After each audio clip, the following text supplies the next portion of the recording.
Iniciaremos agora um novo painel. O painel O Endemoniado Gadareno. Quando Jesus chegou à região de Gadara, no lado leste do lago da Galileia, foram se encontrar com ele 2 homens que estavam dominados por demônios. Eles vinham do cemitério, onde estavam morando. Eram tão violentos e perigosos que ninguém se arriscava a passar por aquele caminho. Eles começaram a gritar: Filho de Deus, o que o Senhor quer de nós? O Senhor veio aqui para nos castigar antes do tempo? Acontece que perto dali estavam muitos porcos comendo.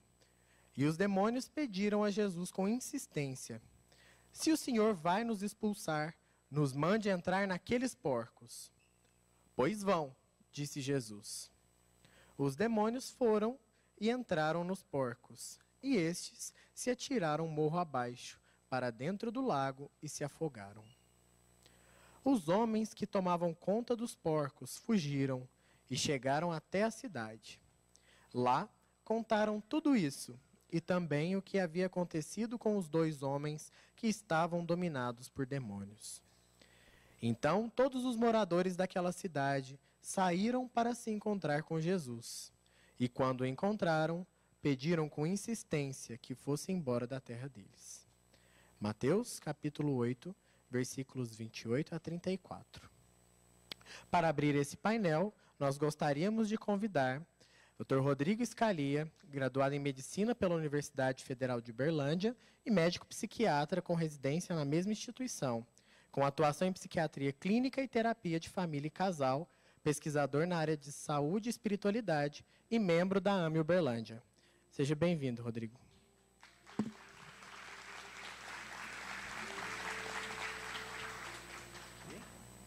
Boa tarde, pessoal.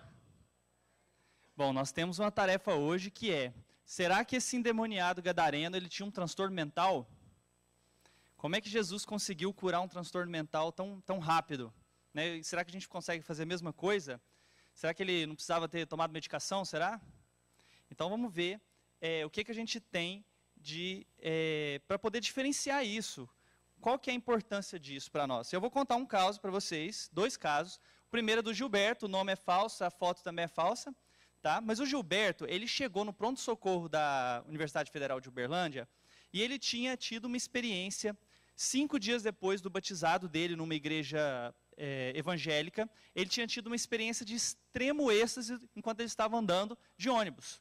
Ele estava andando de ônibus e de repente ele sentiu que Deus estava falando com ele. Ele se encheu de alegria do Espírito Santo, ou não lembro o termo que ele utilizou no dia, mas depois disso ele ficou transformado. Ele mudou o jeito de comportar. Ele recebeu o que ele falava, era isso mesmo, Espírito Santo, e aí ele começou a cumprir as ordens do Espírito Santo. Ele dizia que ele escutava o Espírito Santo, que falava que ele tinha que pregar a Bíblia em todos os lares. Então ele começou a bater de porta em porta, falar da Bíblia, e falava, fazia isso à noite, atravessou a noite batendo na porta das pessoas, né? Imagina 3 horas da manhã alguém bate na sua casa, né? Ou vim falar aqui do Evangelho. Quem aqui acharia bom? Será que não? Será que sim? Seria difícil, por quê? Está fora do contexto. Tinha alguma coisa diferente com o Gilberto. Tinha 2 dias que ele ficava sem dormir, porque o tempo todo ele ficava pensando em falar do Evangelho, em falar da Bíblia. E é uma pessoa que já era muito acelerada. Ele realmente sempre se destacou como vendedor, ele era um vendedor, e ele foi sempre o número 1. Ele vendia tudo, colocava na mão dele, ele vendia. E depois, nesses 5 dias, ele começou a ter dificuldade, porque o pessoal chegava lá para comprar dele, ele começava a falar da Bíblia para a pessoa, né? E pregar a Bíblia para a pessoa, e a pessoa ia lá para comprar um carro, e ele estava lá pregando a Bíblia. Então ele começou a ter problema no trabalho. E tinha 17 anos que ele era o melhor vendedor, mas começou a apresentar esses problemas e prejudicar o trabalho dele. O que mais? Então, já tinha 2 anos que ele começou a seguir a religião evangélica, mas ele só tinha sido batizado 5 dias. Ele estava com a pressão para falar intensa, então ele não parava de falar, você tentava interromper ele, e ele continuava falando, ele falava de forma acelerada, ele não interrompia o fluxo de pensamentos dele, e ele falava tão rápido que dava para ver que o pensamento dele estava a 1000. Então ele estava falando uma coisa enquanto ele já estava pensando 10 outras, e às vezes até pulava entre uma palavra e outra, não fazia nem sentido, porque ele já estava em frases como se ele tivesse falado algumas coisas que passaram no pensamento dele, mas que na verdade ele não falou. Ele dizia ter o dom da cura, o dom da profecia e o dom das maravilhas. Então ele se aproximava das pessoas lá do pronto-socorro, estendia as mãos e tentava curá-las, tentava fazer milagres ali no pronto-socorro, porque ele acreditava ter o dom da cura depois desse dia.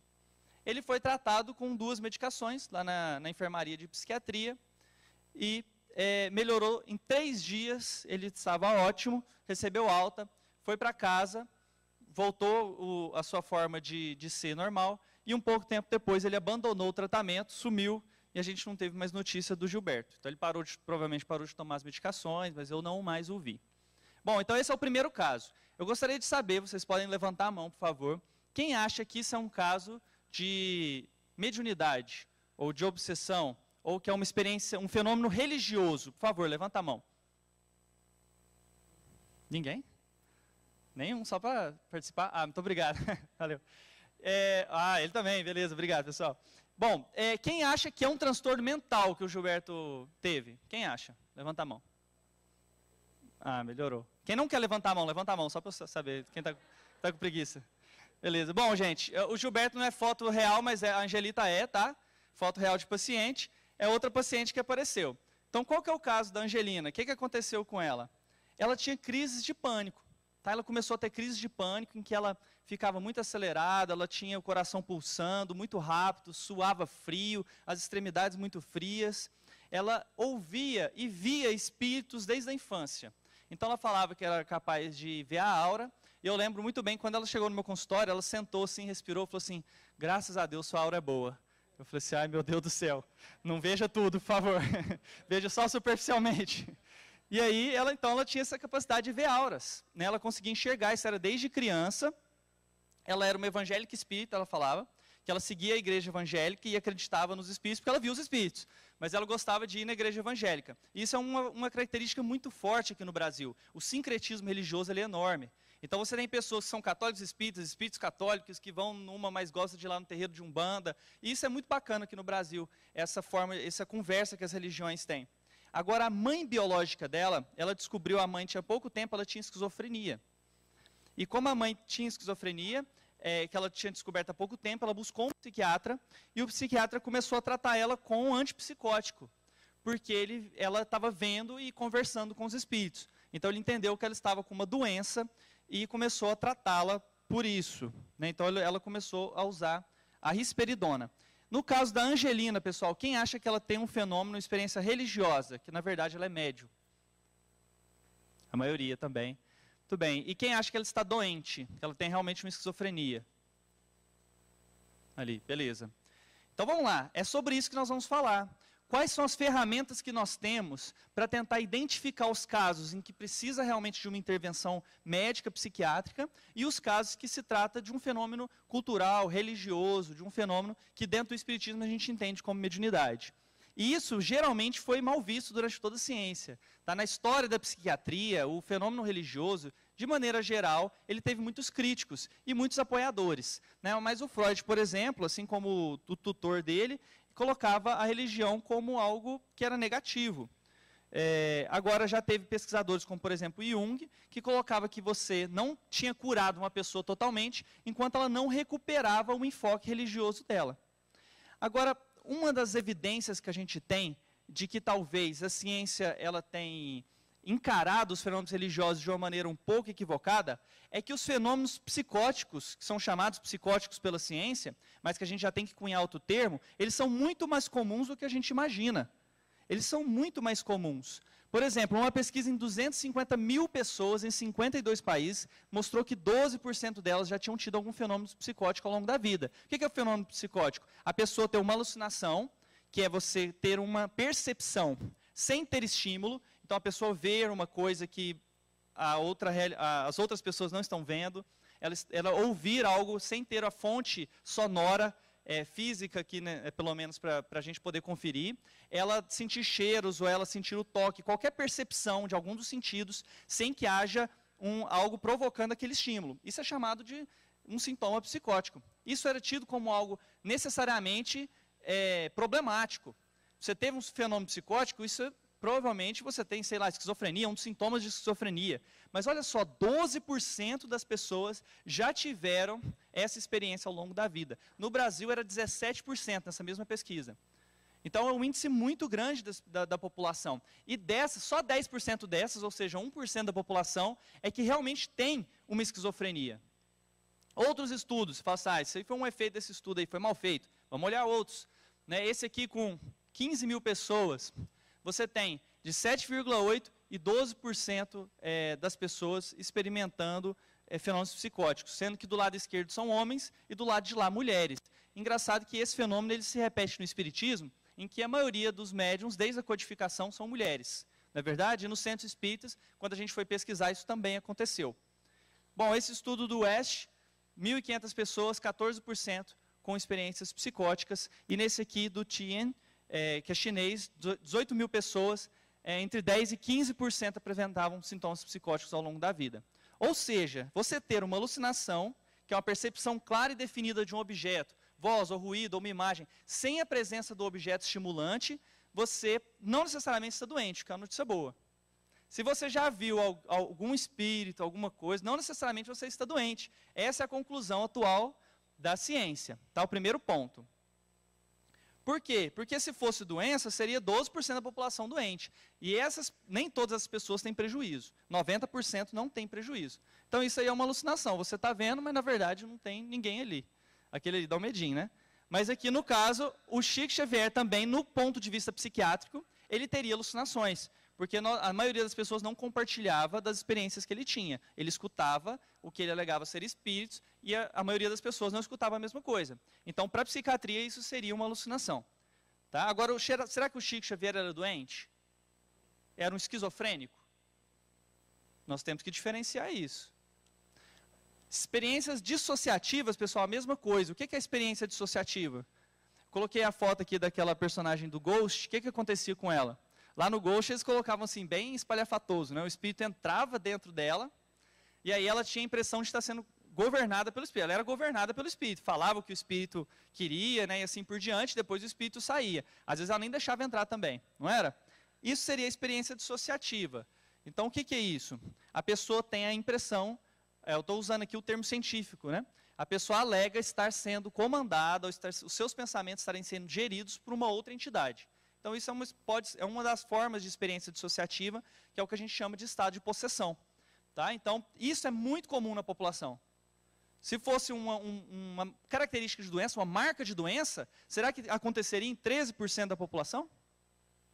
A despersonalização, que é quando a pessoa estranha o próprio corpo, estranha a si mesmo, sente a mão grande, a cabeça grande. Se alguém já participou de desenvolvimento mediúnico, você vai notar que é uma das coisas que os médiums falam muito. Nas entrevistas que eu fiz no mestrado, os médiums falavam muito disso, que no começo do desenvolvimento mediúnico, eles tinham a sensação da mão ficar grande, do pé ficar grande, a sensação de levitar. Isso acontece nas experiências de quase morte e também nos fenômenos religiosos. A despersonalização é aqui uma descrição de um médium, como se estivesse uma bola na garganta pronta para sair, ou se ele estivesse pronto para explodir, ele se sentia cheio, grande, com aquela influência. Parece que fica um pouco anterior ao corpo, ou seja, ele se via na frente do corpo dele, um pouco fora e um pouco em contato com o corpo. Isso também é uma fala de um médium, durante as nossas pesquisas.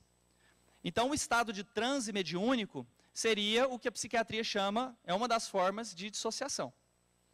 E aí nós estamos lascados, porque no centro espírita tem quantos tendo estado de transe? Se você for uma marca de doença, está todo mundo doente lá. E é isso que se acreditou, grande parte da psiquiatria foi isso que se acreditou. Isso vem se mostrado que não é verdade recentemente.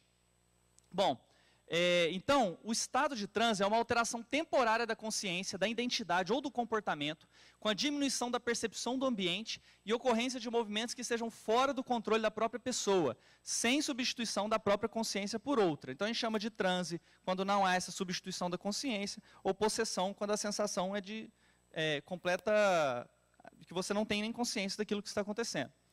93% das pessoas que têm esse tipo de vivência não têm transtorno. Tá? Então, não tem uma doença característica. Então, aí resta a pergunta, que é o grande motivo dessa fala nossa hoje. Como que a gente vai separar o que é uma população clínica, ou seja, quem são aqueles que estão em risco ou que têm algum tipo de transtorno, e quem são aqueles que estão experimentando algo saudável, que a gente chamaria de população não clínica. E, no caso, o nosso foco dentro da questão do espiritismo. Será que, na verdade, o Gilberto ele estava experimentando, por exemplo, um efeito que dentro do espiritismo é chamado de obsessão, que seria a influência de um espírito negativo, com ideias negativas, repetitivas sobre ele, e aí, durante aqueles dias, ele estava submetido a isso, ou foi uma alteração puramente cerebral? E no caso da Angelina, será que ela tinha, na verdade, uma influência também espiritual para poder estar vendo essas coisas? E aí, vem uma definição muito interessante, que são dos esquizotípicos felizes, que é um conceito que surgiu na psiquiatria há pouco tempo, que trata de pessoas que têm esse tipo de manifestações, mas que não têm os prejuízos que são ocasionados, por exemplo, por uma esquizofrenia.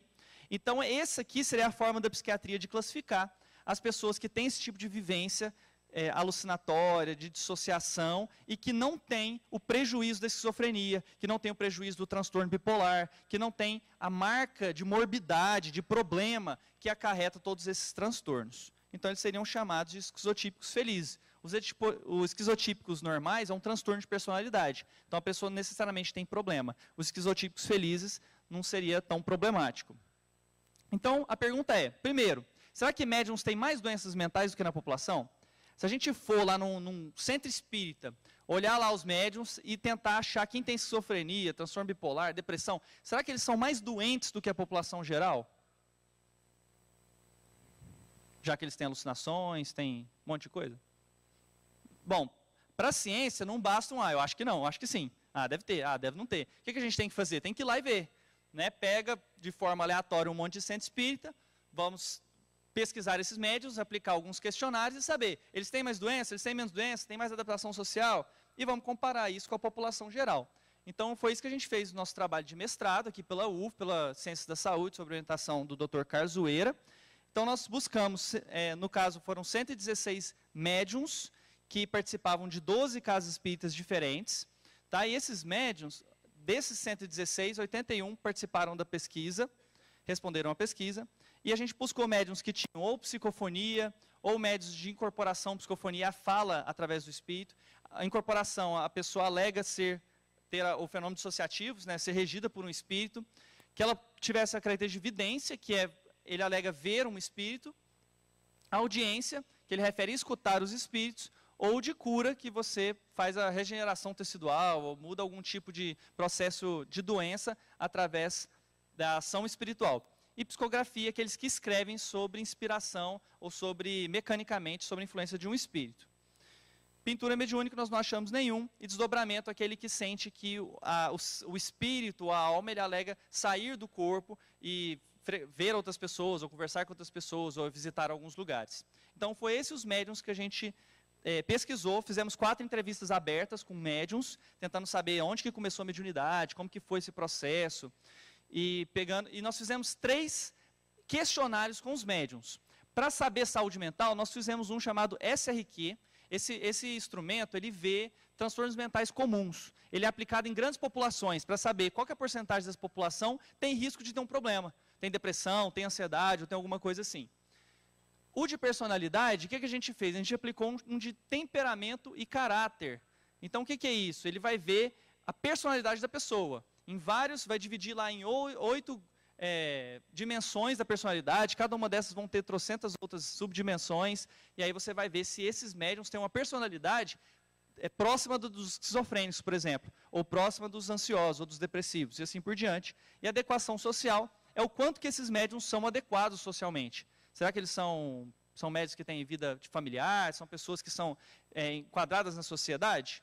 Através desses instrumentos, nós temos elementos para pensar que, se a pessoa sai mal no SRQ, ela está com uma chance grande de ter algum transtorno mental naquele momento. Quando a gente analisa a personalidade dela, mesmo que ela esteja com SRQ negativo, a gente consegue avaliar se ela está num grupo que tem propensão a ter problemas mentais. E através da adequação social, a gente consegue ver se a pessoa já teve problemas mentais Estou falando de forma bem sucinta, mas é porque a gente sabe que quando a pessoa tem um transtorno mental, essa adequação social geralmente permanece alterada ao longo da vida. Então, é como se a gente conseguisse ter um olhar para o passado. Bom, então, nós pegamos pessoas que eram, a maioria bem escolarizadas, 67%, a maioria era casados, a maioria era mulheres, como a gente viu também na presença desse tipo de experiência. A média era de 50 anos, e já a maioria... a média de tempo que eles eram espíritas era 30 anos. Tá? Então, um grande tempo de espiritismo. E aí, vamos ver o que a gente descobriu. Bom, esse EAS é aquela adequação social. Quanto menor a nota, melhor. Então, os médiuns espíritas tiveram 1,79, enquanto pessoas com depressão, ou que já tiveram depressão, e pessoas com esquizofrenia tiveram 2,5 e 2,6. Quanto menor, melhor. Ou seja, os médiuns eram bem mais adequados socialmente do que os outros grupos estudados. Tivemos uma porcentagem de 18% positivo para o SRQ, ou seja, 18% tinha uma alta chance de ter algum transtorno mental, seja depressão, ansiedade, transtornos mentais comuns. Mas a gente comparou com alguns outros dados da literatura, e a maioria das vezes, se você pegar e fizer isso lá de fora, vai lá no shopping, faz num terminal central, faz em um lugar bem público, as amostras comunitárias encontravam dados bem maiores, porcentagens bem maiores. Ou seja, se você fizer, isso estatisticamente é um pouco desafiante, porque não tem pareamento, mas se você fizer você vai observar que não está acima da população geral. Você não tem uma presença ali, não são pessoas mais doentes do que você encontra na população geral. E a gente tende a acreditar o contrário. Né?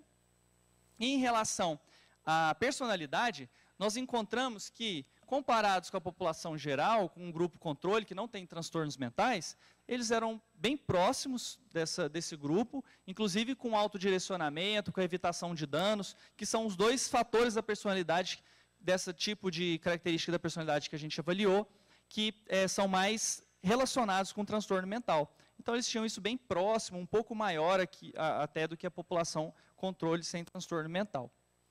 Bom, o que isso quer dizer, então? Isso quer dizer que realmente parece, e isso foi encontrado em outros estudos, no Dr. Alexander, da Almirrana, da Letícia Almirrana, estudos que foram no Centro Espírita, fizeram a mesma pesquisa, e as conclusões foram parecidas, que o médium, ele parece uma pessoa adequada, é uma pessoa que não tem uma porcentagem de doença menor do que na população geral, ou igual à população geral, e que não é doente como se acreditava anteriormente. E aí, quais são os elementos que a gente vai usar então para diferenciar? Eu trouxe um resumo para vocês. Primeiro, um fenômeno religioso, ele tem uma ausência de sofrimento psicológico. E aí a gente tem que fazer uma pausa, porque no começo de uma experiência religiosa, principalmente quando a pessoa não faz parte daquele grupo religioso comum, aquele tipo de atividade, ela pode experimentar um sofrimento. Então, os 4 médiuns que eu entrevistei colocaram que quando surgiram os fenômenos religiosos, os fenômenos mediúnicos, eles sentiam um desconforto, eles sentiam sofrimento, eles tinham medo do que aquilo poderia acontecer. Mas isso, em breve, com o processo de aprendizado, isso passou, e a experiência, a vivência mediúnica semanal era vista com bons olhos, era uma coisa positiva para eles. Então, esse é o que tem mais evidência de separar um transtorno mental de uma experiência religiosa. Então, vamos ver aqui uma experiência que, no começo, o médium sentiu... Desculpa, essa aqui não é essa aqui não. Daqui a pouco eu passo ela. Bom, 2. Ausência de prejuízos sociais e ocupacionais. Então, se você tem prejuízo no seu trabalho, você tem prejuízo no seu estudo, na sua casa, devido àquele fenômeno, você, de forma crônica, depois que aquilo apareceu, você começou a ter prejuízos, aquilo geralmente não está relacionado ao fenômeno religioso. Deve se tratar de um transtorno mental. Então, transtorno mental, quando a gente fala disso, é quando tem prejuízo. É quando a vida da pessoa está piorando em decorrência a algum fato que aconteceu. Começou uma depressão, não está conseguindo trabalhar. Então aquilo provavelmente é algo sério, ele merece tratamento. Tá? Então essa é uma outra evidência. O que mais? A duração é curta e esporádica. Então, como é que é no caso dos médiuns? Você tem lá os fenômenos de transe, o horário que ele vai ter o fenômeno mediúnico, e aquilo não acontece de forma invasiva. A pessoa, não, na maioria das vezes, quando é um fenômeno religioso, ela tem uma duração curta, aquilo é esporádica, uma vez por semana, 2 vezes por semana. Tem os casos das pessoas também médiums que falam ver o tempo todo, como é o caso da que foi lá no meu consultório, mas aquilo, ela tem não invade momentos da vida dela privada, não invade momentos que fazem isso ser perturbador para ela. O que mais? Existe uma crítica de realidade presente.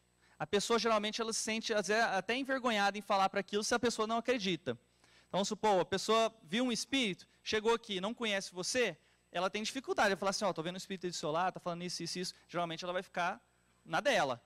Agora, a pessoa que tem um transtorno mental e está tendo um fenômeno alucinatório ou um delírio, ela não tem essa crítica da realidade, de que ela pode estar enganada. Aquela crítica, será que isso é algo da minha cabeça? Ela nem tem essa crítica. Talvez se você perguntar assim, você está escutando voz? Fala, não, estou escutando voz não. Estou escutando aquele cara ali de fora que está torturando a minha família, eles estão gritando.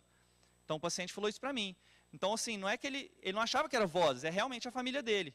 Entendeu? Então não existe uma crítica de realidade. Enquanto na mediunidade ou nos processos religiosos, você mantém a crítica de realidade. Às vezes até com uma certa timidez na hora de falar do assunto. Outro fator, existe compatibilidade com algum grupo religioso, não necessariamente com o grupo que você foi criado, tá? Mas um grupo cultural religioso, aquilo existe compatibilidade com aquele grupo, não é totalmente bizarro. Tive um paciente recentemente em Araguari que dizia que ele tinha um trono em Jerusalém e que ele tinha que ir lá de qualquer forma, pegar um helicóptero, sentar nesse trono para ele ser o rei do mundo. Não existe nenhum grupo religioso que tenha essa crença. Então você vê que é bizarro, é uma coisa totalmente fora de qualquer tipo de tradição religiosa, principalmente aqui no Brasil. Então, mas os médiuns entrevistados, eles colocavam que no começo elas não eram espíritas, mas era compatível com o espiritismo, no caso da mediunidade. A minha mãe não era espírita, ela me mandou de volta para o quarto, disse que era coisa da minha cabeça. Então ela viu a tia, conversou com a tia, nunca tinha visto a tia antes, depois identificou a tia numa foto, mas a mãe, na primeira vez, falou, não, isso é coisa da sua cabeça. Eu era católica, muito católica, e eu fiquei em um dilema, porque eu via a aura das pessoas e achava que estava pecando. Meu pai era católico, seu outro médium, só que ele foi expulso da igreja, porque a cidade do interior tinha um preconceito. O padre ficou sabendo que os filhos e a mãe tinham virado espíritas e mexiam com espíritos. E aí foi expulso da igreja. Tá? Mas existia essa compatibilidade com o espiritismo. Não há outras comorbidades, depressão, ansiedade, outros problemas mentais que fazem você também pensar em transtorno mental. Geralmente os transtornos mentais andam juntos. Então, quando vem um, vem o outro. E quando não tem essa comorbidade, você pensa mais em um fenômeno religioso, uma experiência religiosa. A experiência é controlada. Então, a pessoa tem a sensação de controle, que ela pode parar a experiência quando quiser. Isso não acontece no transtorno mental. A pessoa não consegue parar o delírio, não consegue parar as alucinações quando ela quer. E na maioria das vezes no fenômeno mediúnico isso acontece. A experiência gera crescimento pessoal. Você pergunta, você gosta de ter os transmediúnicos? A maioria das pessoas vão dizer que sim, que vai passando o tempo, ela está crescendo, ela está melhorando, ela tem a sensação de que é uma pessoa melhor. Então aquilo tem sido de crescimento pessoal, enquanto no transtorno mental isso não acontece. Outro fator muito interessante, a experiência é voltada para o outro. Então existe uma questão de caridade, uma questão de você fazer isso para o próximo, que tem nas experiências religiosas. Então os santos, quando eles tinham as visões, ou as pessoas que tiveram os milagres nas igrejas, ou os médiuns, eles tinham a sensação de doar para o outro, de fazer algo para o outro, e conseguiam fazer isso de forma consistente. Enquanto no transtorno mental, mesmo quando tem essa característica de doar, ela é um pouco descontrolada, ela é exacerbada, como por exemplo, pregar de madrugada. Você não está ajudando a pessoa, você está acordando ela, por exemplo. Ela não vai te escutar, mas a pessoa não tinha a crítica de realidade presente. Então vamos ver, no caso do Gilberto, quais são os elementos que existem. Então vamos lá, existia sofrimento psicológico? Não tinha. Ele estava muito feliz, porque ele tinha sido tocado pelo Espírito Santo. Tá? Então assim, ele mesmo não tinha sofrimento, ele tinha um pouco de sofrimento por estar mal no emprego. Tá? Mas assim, vamos considerar que não, ele às vezes nem percebia esse sofrimento. Ele, no começo não, aí ele ficou extremamente irritado pela família não acompanhar ele, aí ele começou a ter problema no trabalho, e aí sim ele começou a ter esse sofrimento psicológico. Né? Aquela sensação, por que as pessoas não estão fazendo o que eu estou mandando? Por que aquele ali não foi curado? Por que ele não levantou a hora que eu mandei? O cara está lá com a perna enfaixada e ele ficava bravo com a pessoa porque ele não levantou depois que ele curou. Né? Então, ele realmente não tem ausência de sofrimento psicológico. Então, ele tem a característica, o prejuízo no trabalho e nas coisas de casa? Tem o prejuízo, né? Então não tem ausência de prejuízo. É esporádico e é curta a duração? Não era, tinha durado vários dias. Ele tinha crítica da realidade presente? Não tinha. Aquilo era compatível com algum grupo religioso? Não era. A crença de que ele, nem o pastor dele me ligou e falou assim, está diferente, está enganado, isso aí não é coisa minha não, você cuida aí. Né? Então assim, ele não estava compatível com as crenças do grupo religioso. Aquilo tinha outras comorbidades, ele tinha ausência de comorbidades, então ele tinha comorbidades. Ele estava apresentando outros transtornos psiquiátricos, ansiedade, depressão. Não tinha sensação de controle, ele não conseguia parar aquelas experiências. Ele tinha a sensação de que gerava crescimento pessoal, que ele estava uma pessoa melhor, que ele tinha parado de fumar, ele tinha parado daquilo, desde que ele foi batizado, desde que ele teve a experiência. Mas não era voltada para o outro, mas não de forma bem organizada. Então, ele só tinha essa característica de fenômenos religiosos. Todas as outras eram características de transtornos mentais. Então, acho que a maioria estava certo. Eu considero esse caso como um caso de transtorno mental. Ele foi tratado como transtorno bipolar. E é muito provável o diagnóstico dele. E no caso da Angelina? Então, vamos lá. Ausência de sofrimento? Sim, ela não tinha sofrimento.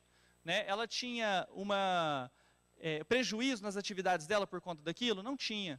Era curto e esporádico? Não, era o tempo todo. Então, esse fenômeno não tinha. Ela tinha crítica da realidade? Tinha. Tinha compatibilidade com o grupo religioso? Sim. Ela tinha comorbidades? Tinha comorbidades. Então, esse fator aqui é característica de transtornos mentais. Era controlado, ele gerava crescimento pessoal e ele era uma experiência voltada para o outro. Então, o caso dela chama muito mais atenção, tem muito mais características de um fenômeno religioso. Tá? Então, de um fenômeno da parte religiosa. E assim a gente faz a diferenciação. Eu tirei o antipsicótico dela, não fiz tratamento para esquizofrenia e ela ficou muito bem, tá? Sem o antipsicótico. Só com tratamento para crise de pânico, no caso. Então, essas são as características que você deve pensar quando você estiver pensando em alguém assim. Agora, a grande pergunta no caso do gadareno, porque a gente vê um caso lá que é um transtorno mental, que você classificaria ali em todos os transtornos mentais, mas que ele foi curado através da presença de Jesus. Então, como é que é isso? Nós estamos separando aqui quem é médium e quem não é médium? Nós não estamos separando quem é médium e quem não é médium, pela filosofia espírita. Né? Nós não estamos separando aqui, não, esse grupo aqui tem a ver com obsessão, esse aqui é só transtorno mental, esse aqui não tem nada de obsessão, não estamos fazendo isso. Nós estamos separando um grupo que a gente tem conhecimento científico para ajudar com medicação, com psicoterapia. Isso quer dizer que essa pessoa não tenha uma influência espiritual? Ou que tenha?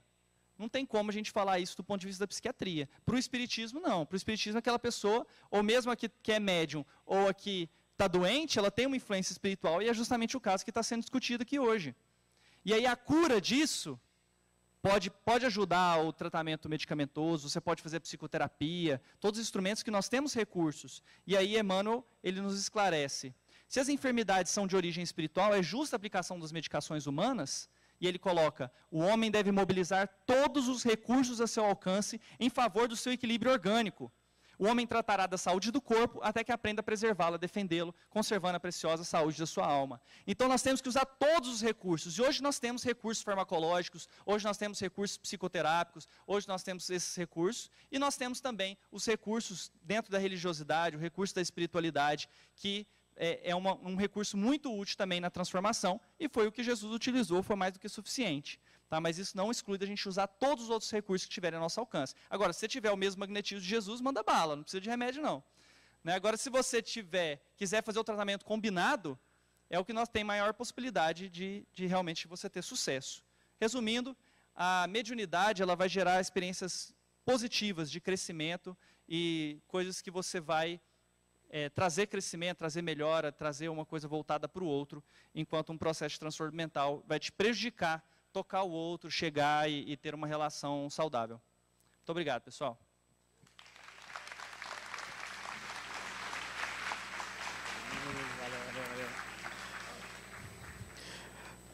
Então, agradecemos ao Rodrigo pela palestra, pela contribuição com o nosso painel. E agora gostaríamos de convidar para a fala Eduardo Tavares, enfermeiro assistencial do Hospital de Clínicas da Universidade Federal de Pernambuco, mestre em enfermagem, preceptor do Programa de Residência em Enfermagem no Hospital de Clínicas da Universidade Federal de Pernambuco e coordenador de pesquisa da Associação Médico Espírita do Estado do Pernambuco, para ministrar a palestra Saúde Mental, Vícios e Obsessão Espiritual. Seja bem-vindo, Eduardo.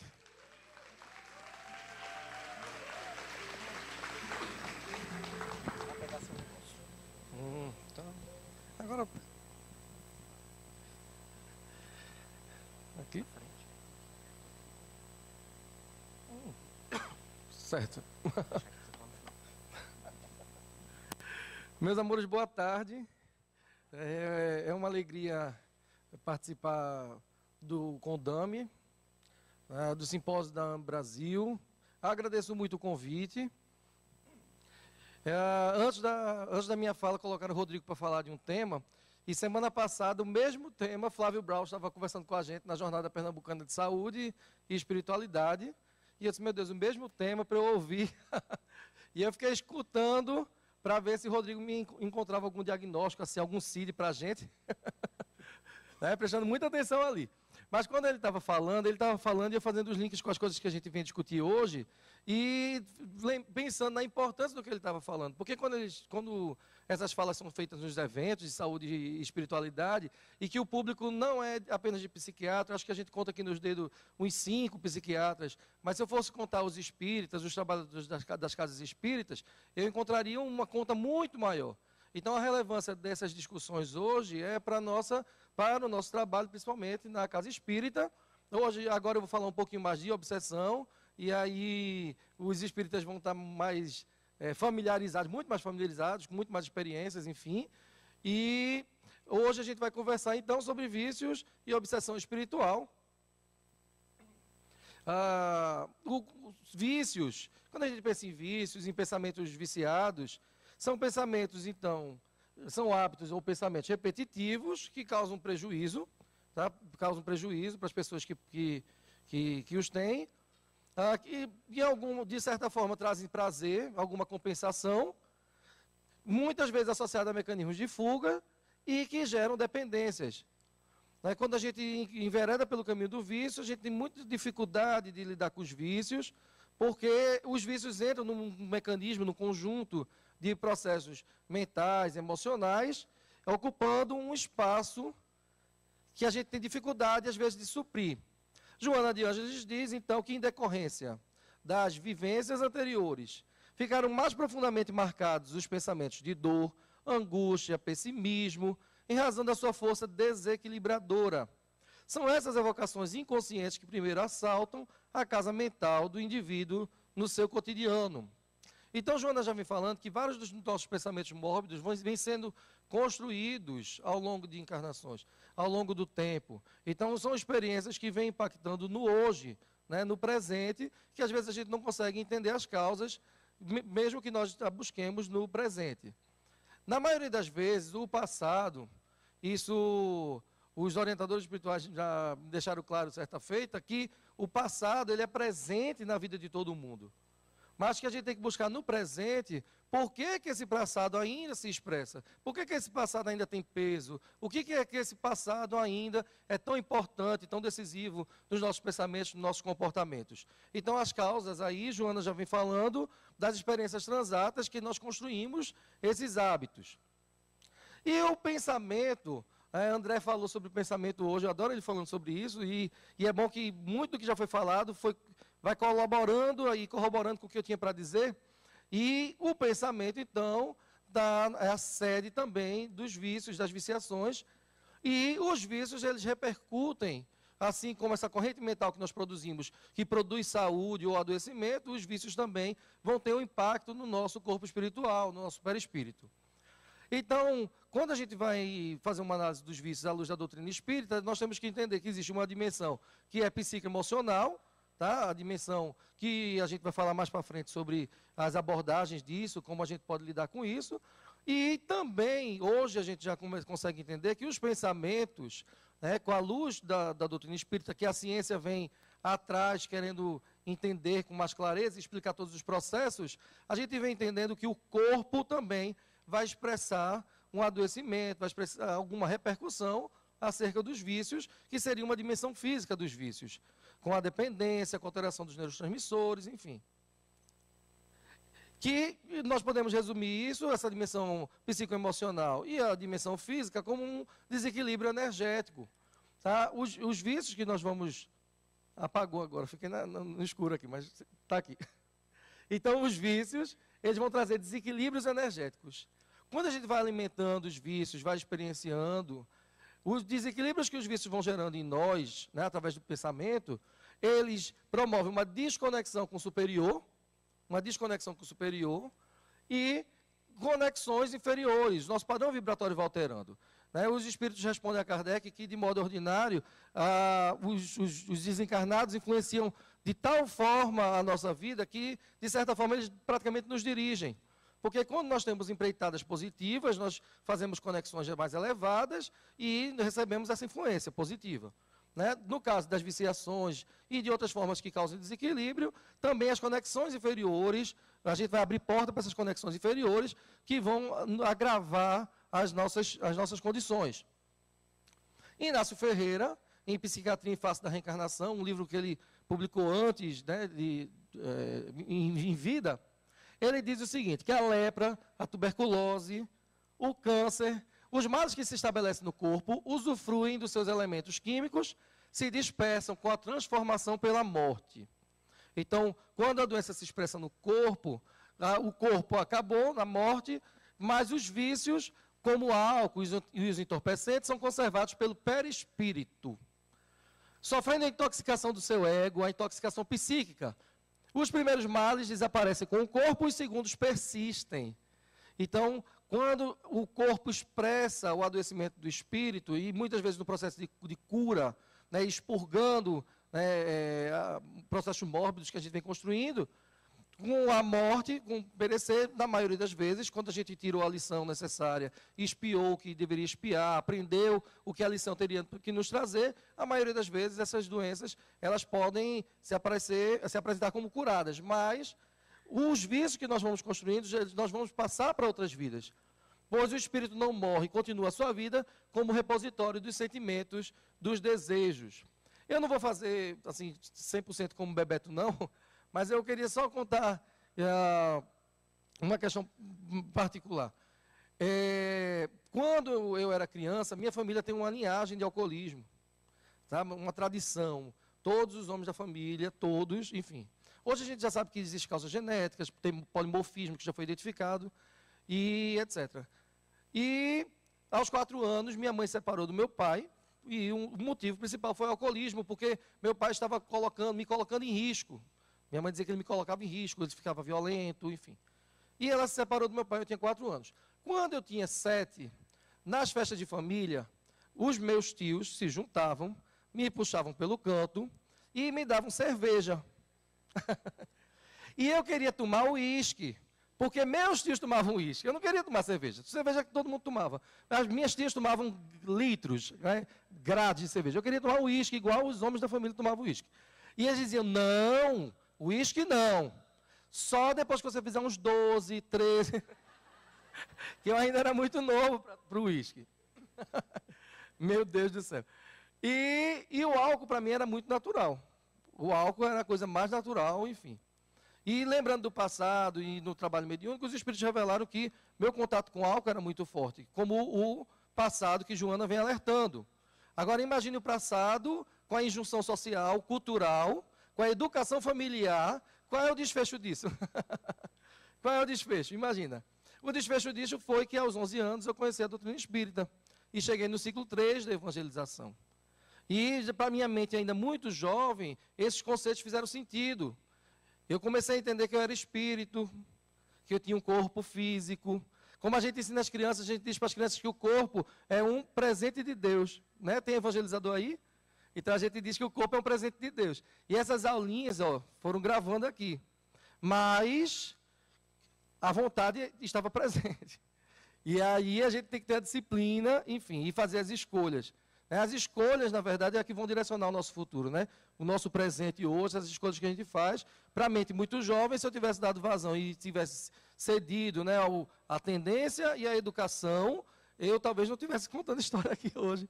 Ou talvez tivesse dado muito mais trabalho na minha casa espírita, enfim, né? Então, o André Luiz diz que nessa posição, quando a gente vai desenvolvendo os vícios, nós emitimos ondas mentais perturbadas, pelas quais se ajustam as inteligências perturbadas no mesmo sentido, arrojando-se a lamentáveis estações de aviltamento em ocorrências deploráveis de obsessão, nas quais as mentes desvairadas ou caídas em monoideísmo vicioso se refletem mutuamente.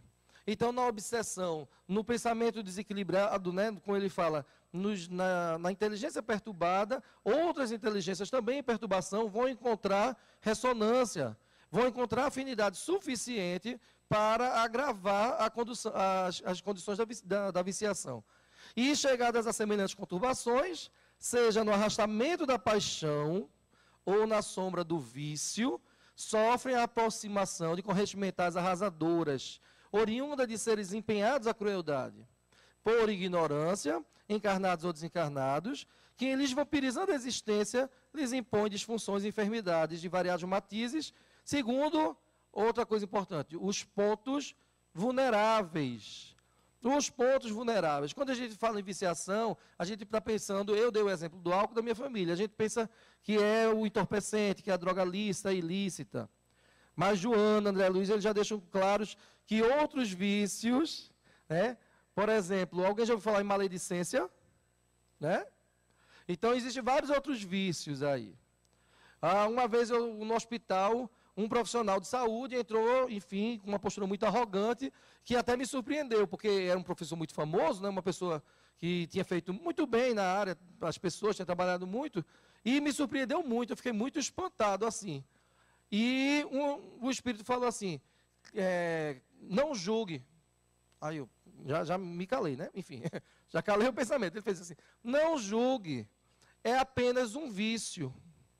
Ou seja, até o orgulho, a vaidade, que geram vários processos, que a gente se acha melhor do que os outros, se acha superior, não é assim? Até esse pensamento vicia. O poder vicia. Esses pensamentos são viciantes também. E vão gerar desequilíbrios da mesma forma.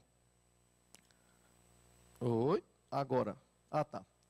E quando André Luiz, quando ele começa a apresentar os centros de força e essas correlações com os centros de força no corpo espiritual, a gente vai entendendo mais de como os vícios eles vão repercutir em nós, na nossa saúde e na nossa integralidade, olhando o padrão energético que os vícios vão envolver. Então, ele diz que tal seja a viciação de pensamento, tal será a desarmonia no centro de força que reage em nosso corpo a essa ou aquela classe de influxos mentais. Isso é importante, porque alguns livros que não espíritas, às vezes eles fazem umas referências, enfim, aos centros de força muito taxativo, como se fosse assim. Se você tem muita raiva, você vai ter um desequilíbrio no centro de força gástrico. E às vezes a pessoa tem aquilo ali, tem aquela raiva, mas o desequilíbrio principal nem foi só no centro de força gástrico. Porque às vezes outros centros de força também têm outros processos relacionados. A gente não tem como separar, não é matemático isso, e eles apresentam outros desequilíbrios, têm outras repercussões. Né? Então, nossos deslizes de ordem moral estabelecem a condensação de fluidos inferiores no campo eletromagnético de nossa organização. No campo eletromagnético de nossa organização. Eu lembro que quando eu estava em formação para a terapêutica do passe, né, para trabalhar com passe na casa espírita, a pessoa que me orientava, que é da AME também, Rosane, ela dizia assim, quando for aplicar um passe dispersivo, imagine uma névoa cobrindo a pessoa. Ela falava didaticamente para que a gente pudesse controlar o pensamento, direcionar o pensamento. Então, imagine que há uma névoa. E olha o que ele diz, que os nossos deslizes de ordem moral estabelecem a condensação dos fluidos inferiores. Né, de forma didática, ela estava transparecendo uma realidade que André Luiz está mostrando. É que você vai dispersar essa névoa, a intencionalidade do pensamento na aplicação do passe. Quando a gente fosse... Eu elenquei assim, uma lista aí de alguns vícios, de de alguns vícios e fui pensando nos centros de forças para fazer uma dinâmica. Será que a gente consegue correlacionar o vício, alguma viciação com um centro de força em particular, para justificar como é que ele vai desequilibrar o corpo espiritual? Como é que energeticamente a gente vai sofrer com algum desses vícios? Eu voltando, por exemplo, do álcool, se a gente for pensar no álcool, será que qual centro de força aí o álcool iria desequilibrar? O abuso do álcool lá, enfim. Será que a gente consegue achar uma correlação? Então vamos supor que seu José teve uma decepção amorosa, uma traição, e ele foi para o bar afogar as mágoas, não é assim? E ele foi beber. Aquele álcool que ele está recebendo, será que o centro de força laríngeo dele, ele vai estar em equilíbrio também? O centro de força laríngeo, ele não consegue expressar, não consegue falar, está com aquela mágoa, aquele nó na garganta também. Então o álcool ele também vai estar prejudicando o centro de força laríngeo. O centro de força cardíaco esplênico, o centro de força esplênico, o excesso dessas energias que não são boas, que o centro de força esplênico ele vai ter que colocar para fora, ele vai tentar colocar para fora, né? Equilibrar o excesso dessas vibrações danosas aí, vai sobrecarregar o centro de força esplênico. O centro de força gástrico, bem ligado à materialidade, a absorção das energias que vem junto com o álcool, enfim. Isso é importante para a gente entender que toda vez que a gente dá vazão e dá espaço para que esses vícios tenham esse impacto na nossa vida, nos desequilibrando energeticamente, esses centros de força também eles se tornam plugs mesmo, para as tomadas na obsessão. Esses centros de força em desequilíbrio, eles se tornam alvo dos espíritos e das mentes em perturbação. E os espíritos eles se aproveitam disso, tá? Por um processo natural de afinidade, sintoniza com as doenças, abrindo brechas nas próprias resistências para a instalação de males e perturbações afligentes. O bombardeio constante contra os sutis mecanismos da emoção e da aparelhagem orgânica termina por desarticular-lhes o equilíbrio, esse bombardeio constante, produzindo desajustamento que facilita a penetração dos agentes degeneradores. Porque na obsessão, então Kardec define a obsessão e ele explica assim, né, um dos conceitos de Kardec. Ele diz que a obsessão é a ação persistente, tá? Se a gente não tem uma fé muito persistente, o obsessor tem, né? Ele tem essa persistência aí. Que um espírito mau exerce sobre o indivíduo. Mais para frente ele explica que a gente tem obsessões de encarnado para encarnado e auto-obsessões. Mas a gente está falando na viciação, estou focando nesse tipo de obsessão aí. Apresenta caracteres muito diversos, desde a simples influência moral, sem perceptíveis sinais exteriores, até a perturbação completa do organismo e das faculdades mentais. Ele classifica, então, a obsessão simples, a fascinação e a subjugação, a obsessão simples, pensamentos insistentes, recorrentes, perturbadores. E o indivíduo percebe, ele ainda percebe, ele se questiona, e ele chega na casa espírita, no atendimento fraterno, e ele diz que todo dia tem uma vontade de chorar, que às vezes ele tem uma vontade de fazer algo, que ele não sabe de onde vem a vontade, que a vontade se torna incontrolável. Pode ter repercussões maiores aí, né, gerando esses hábitos de risco. A fascinação, o controle do pensamento. Então, na fascinação, ele nem reflete mais sobre o ato, não reflete mais sobre o que está fazendo, enfim. E na subjugação, o controle da ação, a paralisação da vontade, que seriam os casos mais extremos. Deixa eu passar aqui. Tá, cheguei. E Joana ainda continua dizendo assim: ideoplastias enfermiças, formas pensamentos extravagantes e doentias, terminam por criar uma psicosfera viciada que intoxica as pessoas, aumentando o quadro das enfermidades. Estas últimas de diagnóstico difícil pela medicina convencional e cuja terapia terá que partir do próprio paciente. Por meio de uma radical mudança de comportamento mental e moral, a fim de desatrelar-se das vibrações que o envolvem. Nos processos obsessivos, então, várias vezes, os processos obsessivos se dão pela afinidade, não apenas pelas vinganças.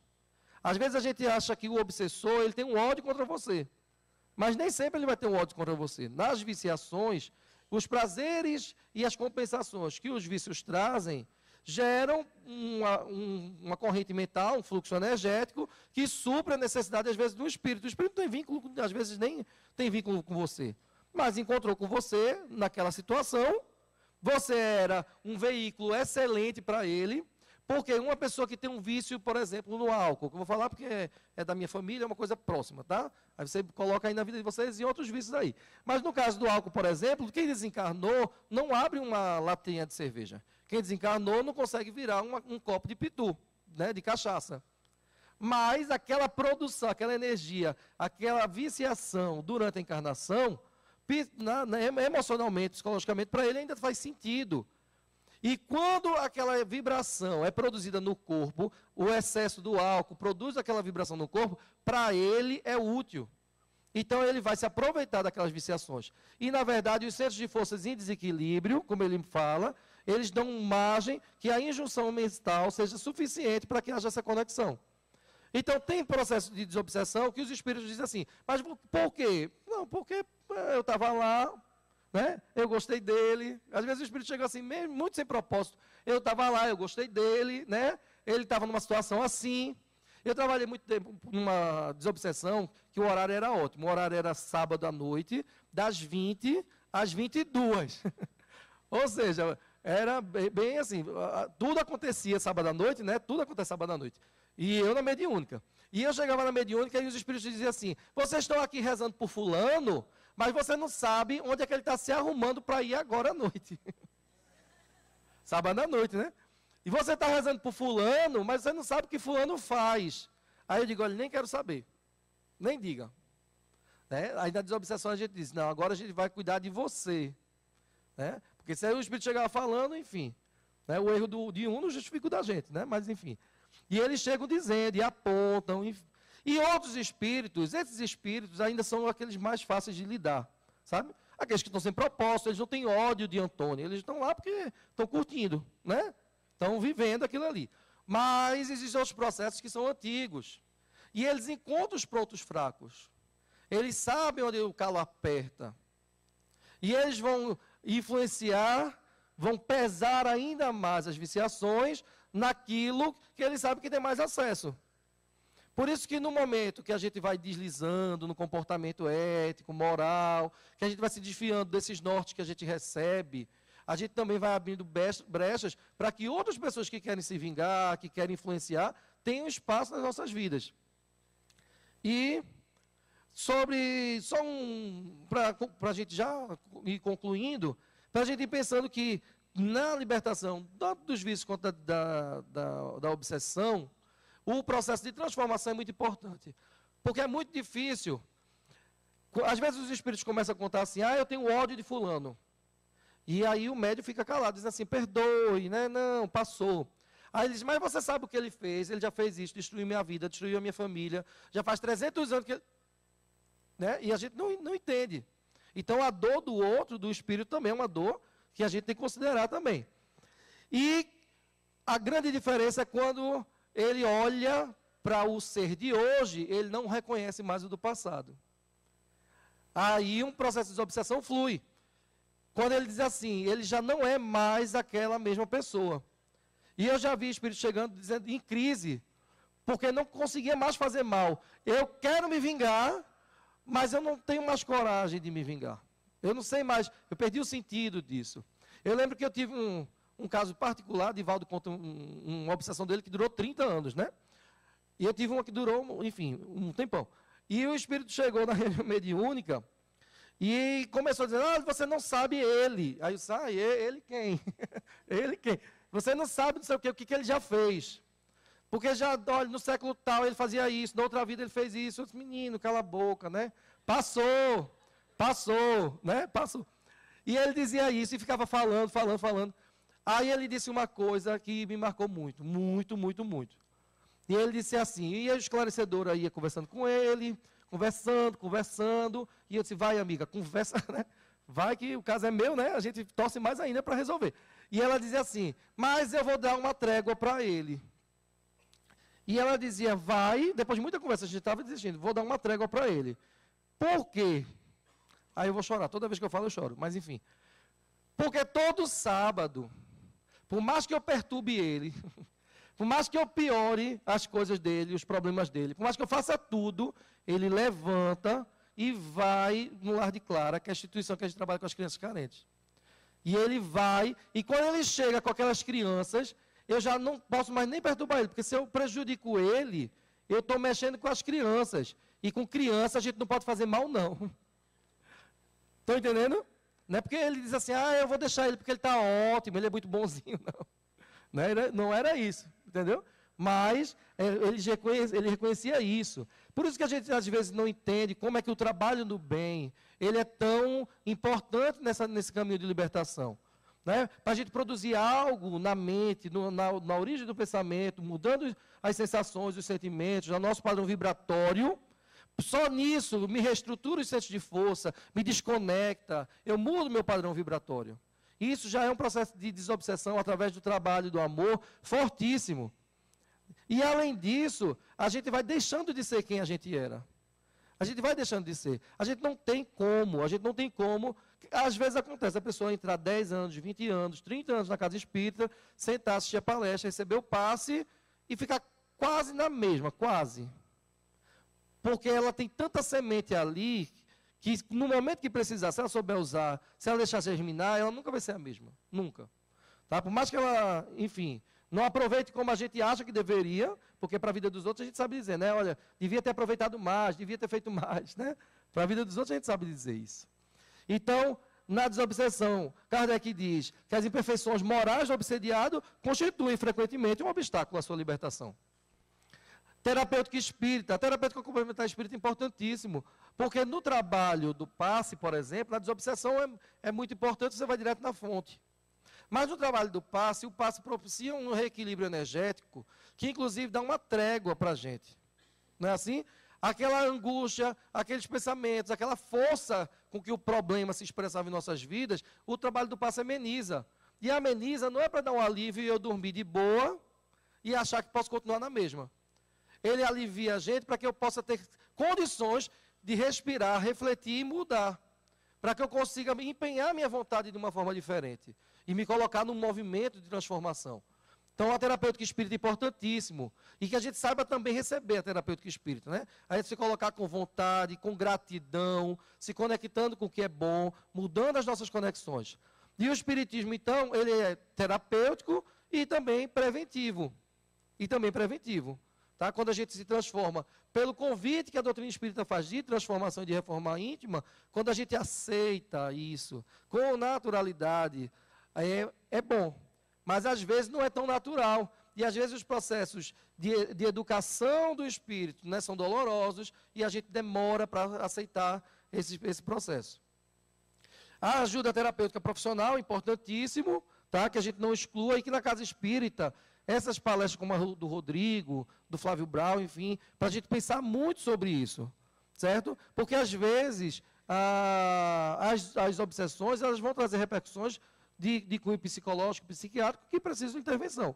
Não é pela mediunidade, entendeu? Mas a repercussão dos desequilíbrios que você construiu para você na sua vida, que precisam da intervenção. Autocuidado, autocura.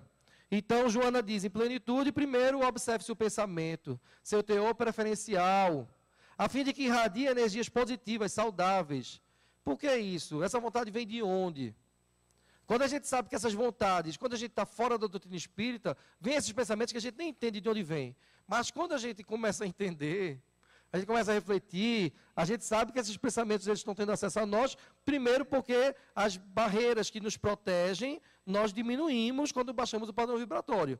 E nós sabemos a influência do mundo espiritual. Segundo, manter sintonia mental com a fonte do poder, a conexão com Deus, com o divino, com o transcendente, buscando dar sentido às nossas vidas, através do trabalho, né, da modificação para o bem.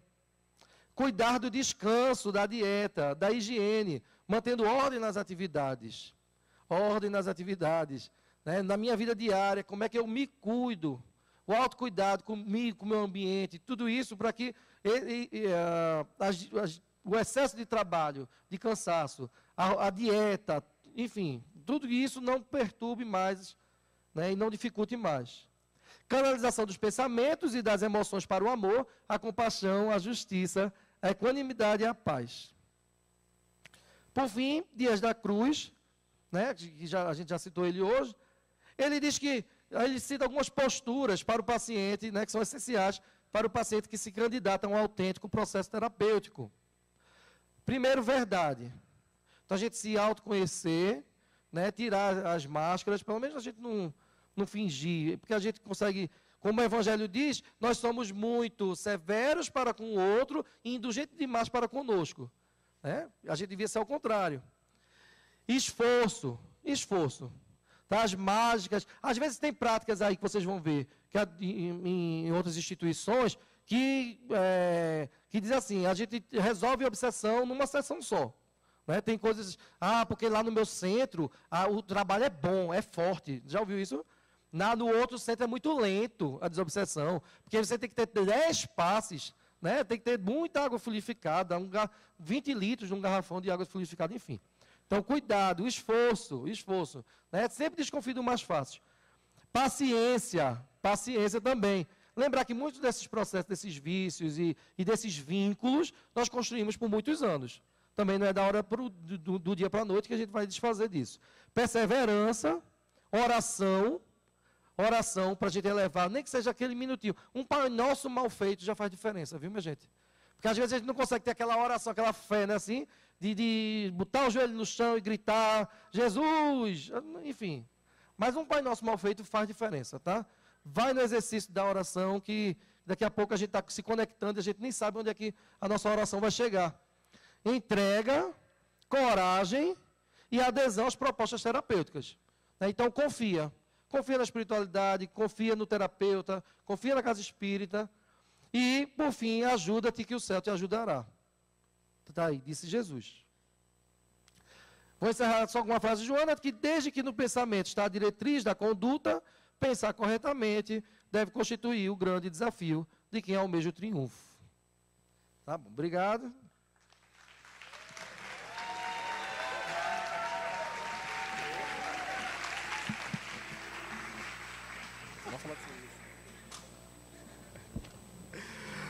Muito obrigado, Eduardo, pela palestra e a contribuição com o nosso painel.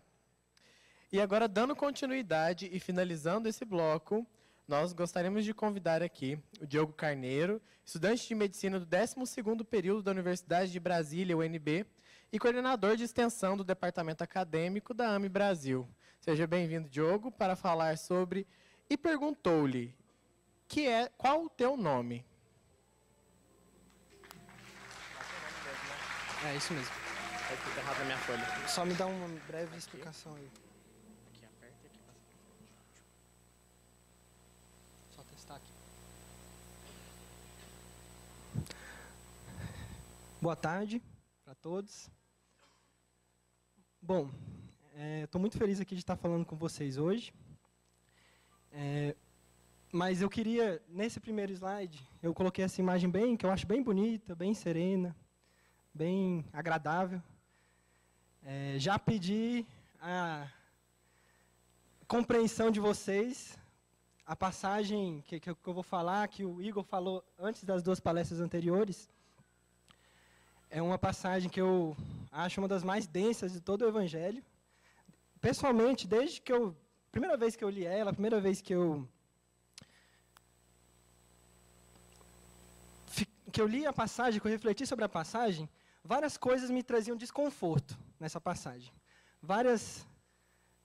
Desde os acontecimentos em si, que envolviam a passagem, até outras coisas que, com a reflexão que eu fiz para essa palestra, quando me pediram já há alguns meses para me preparar, me fizeram entender também porque, ou por outros motivos, me traziam tanto desconforto.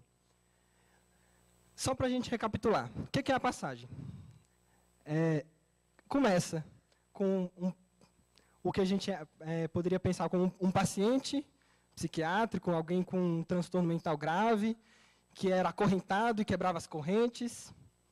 Ele vivia nas cavernas. Essa passagem, está em Marcos, nesses versículos, mas também está em Mateus e Lucas. A passagem que o Igor leu estava em Mateus. O endemoniado gadareno. E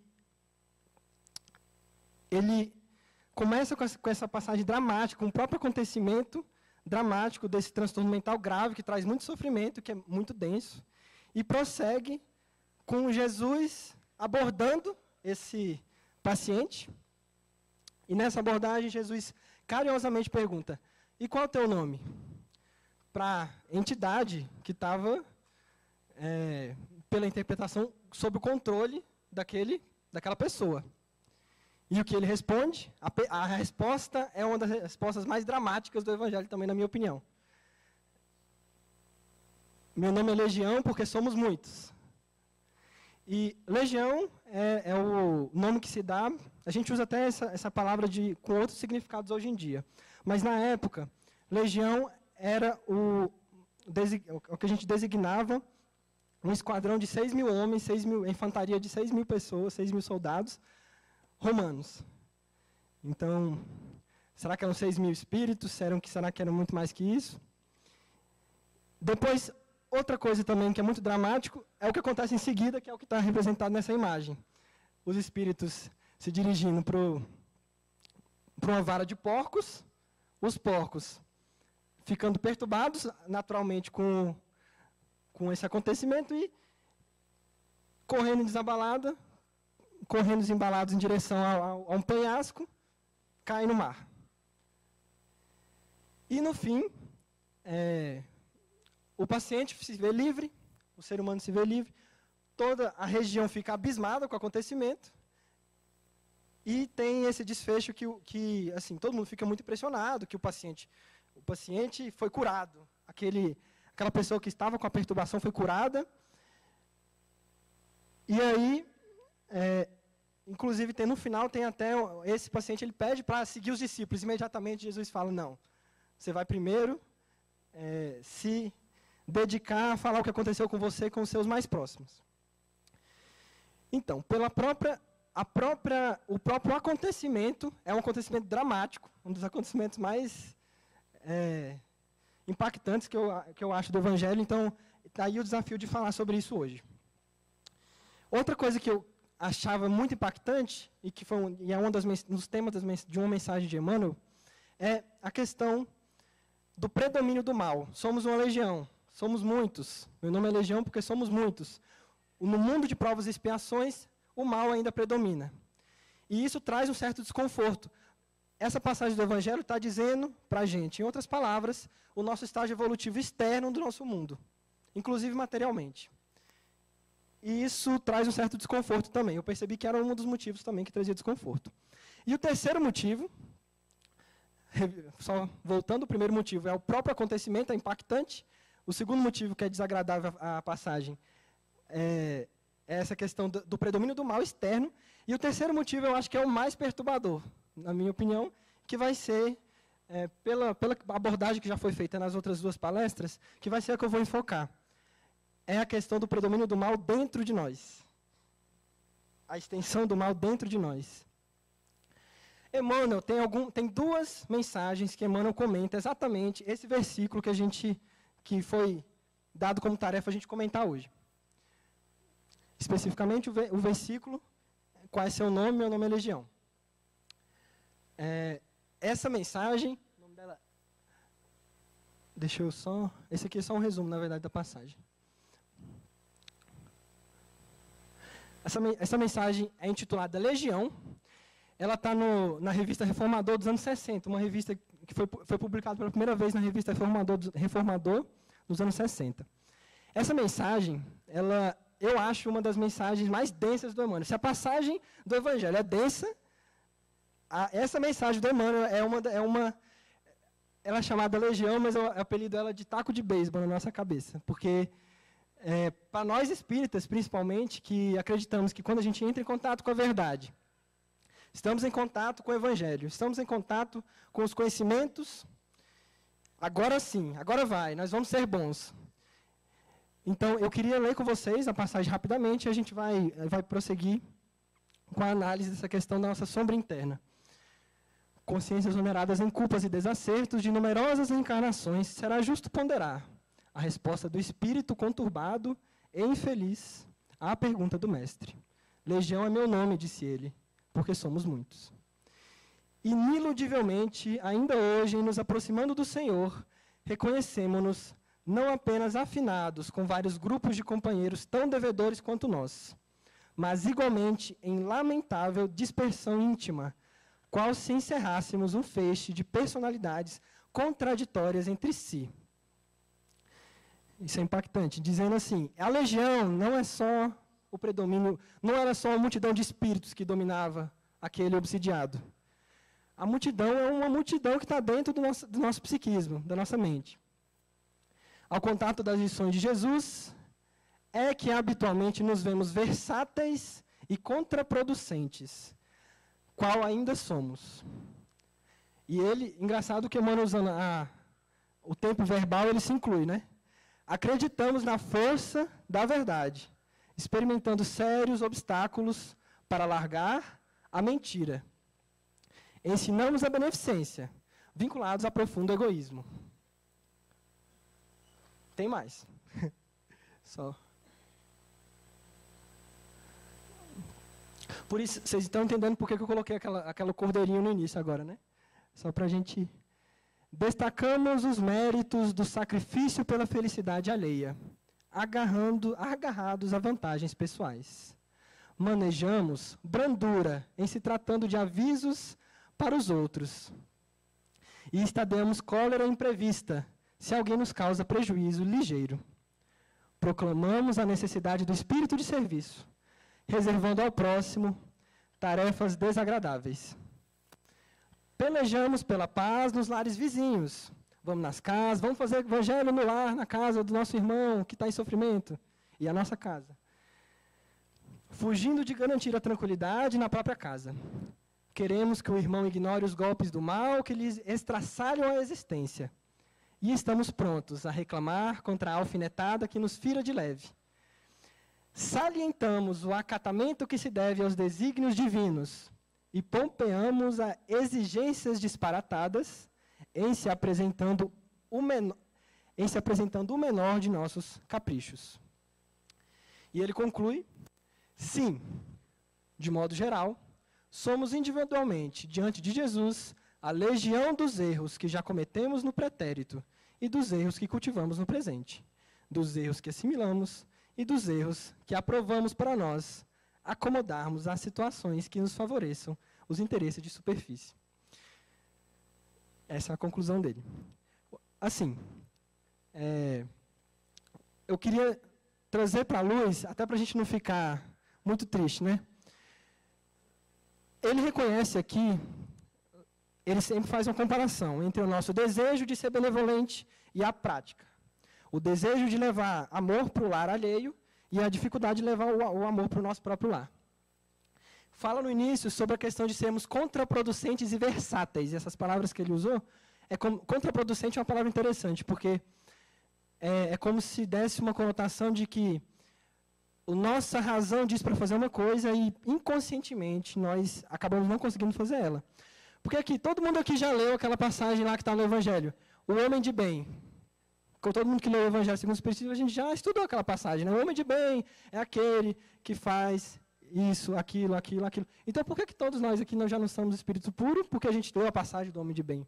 A gente leu a passagem, a gente deseja ser aquilo, mas a gente ainda é versátil, a gente ainda adapta, mesmo sem querer, para o nosso estágio evolutivo a mensagem. E nada mais natural, se a gente for pensar, considerando que nos últimos 30 mil anos, vamos pegar só 30 mil anos, né? Só os últimos minutos de existência do nosso espírito imortal. Quanto desse tempo a gente gastou com as virtudes, com o amor, e quanto desse tempo a gente gastou exercitando os vícios? Ao longo de todas as palestras nesses 2 dias, a gente tem focado a questão da autocura, a questão da gente estar vinculado, da cura do espírito está vinculada ao pensamento, ao sentimento, aos nossos hábitos que a gente vai construindo ao longo de existências. A gente, agora, que decidiu, a maioria de nós, né? Se tiver algum espírito superior, algum espírito puro, aí me perdoe, mas a maioria de nós agora decidiu seguir o caminho de estar com o Evangelho, seguindo a lei cósmica, a lei universal do amor, voltando para a nossa saúde. Agora, então, se nós temos 30, 40, 50 anos de tentativa de seguir isso, a gente tem 30 mil anos de várias personalidades, que fomos no passado, que não faziam isso. Nós temos um tirano, alguns de nós têm um tirano, alguns de nós têm um sedutor, alguns de nós vamos ter verdadeiras feras dentro de nós. Além de ter, é claro, aquelas virtudes que já conquistamos dentro de nós. Temos uma multidão. Não significa que essa multidão seja só de vícios. Mas mostra que nós temos uma consciência fragmentada. O que significa isso? Que, pelo nosso estágio evolutivo, de mundo de provas e expiações, ainda temos dificuldade de nos vermos na totalidade que somos, porque só agora a gente está tomando consciência das leis divinas. Temos os instintos, e é natural que ainda os tenhamos, porque acabamos de sair dos estágios evolutivos primeiros. Temos os instintos da fome, os instintos sexuais, os instintos que vêm do reino animal e do qual nós viemos. Estamos na fase de conquistarmos a razão. E estamos indo em direção à intuição. E é natural que, tendo passado pela fase dos instintos, a gente ainda tenha muitos deles. Por isso, inconscientemente, o que Emmanuel disse, temos ainda as feras do passado a nos dominarmos.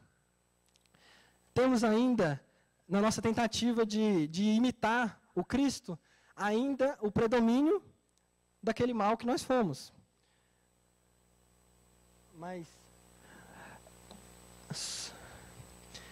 Mas o que fazer?